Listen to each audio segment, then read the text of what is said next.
pisong halaga ng pera ang nadiskubre sa mahigit 30 bank accounts ni suspended Bamban Tarlac Mayor Alice Guo. Ang malaking bulto ng mga pera galing daw sa China. Nasa frontline ng balitang yan, si Mayan Los Baños.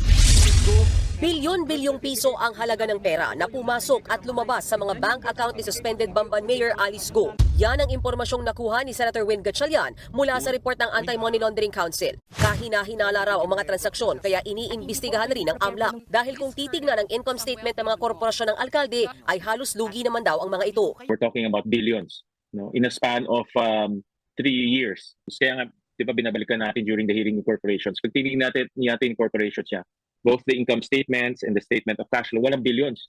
Puro hundreds of thousands lang.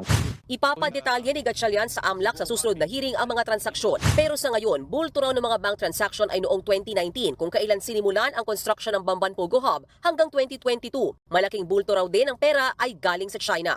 Nanggagaling sa iba't ibang lugar, pumapasok sa bank account ni Alex Guo, iba't ibang individuals at corporations, particularly dito sa pagsasagawa o pagpapatayo ng Pogo Hub sa Bamban.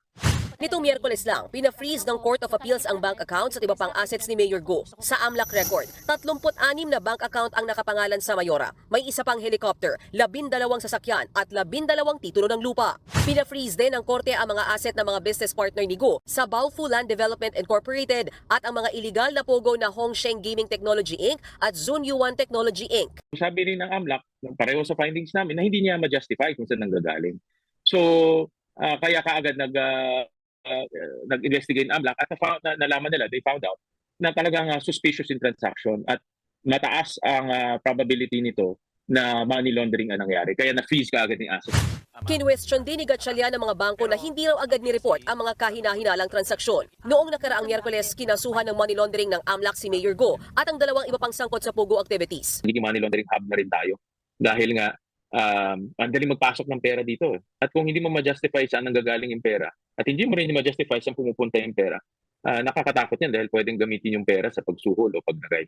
Inireklamo naman ng abogado ni Guo ang paglalabas ng mga sensitibong impormasyon sa publiko tungkol sa mga ari-arian ng alkalde. Violation yan. Hindi ko maintindihan ano ba logic niyan unless gusto mo magkaroon ng publicity trial. Baka naman kasi naniniwala sila na malabo itong kaso na to kaya gusto nila hihingi ng tulong ng public para sa trial na to.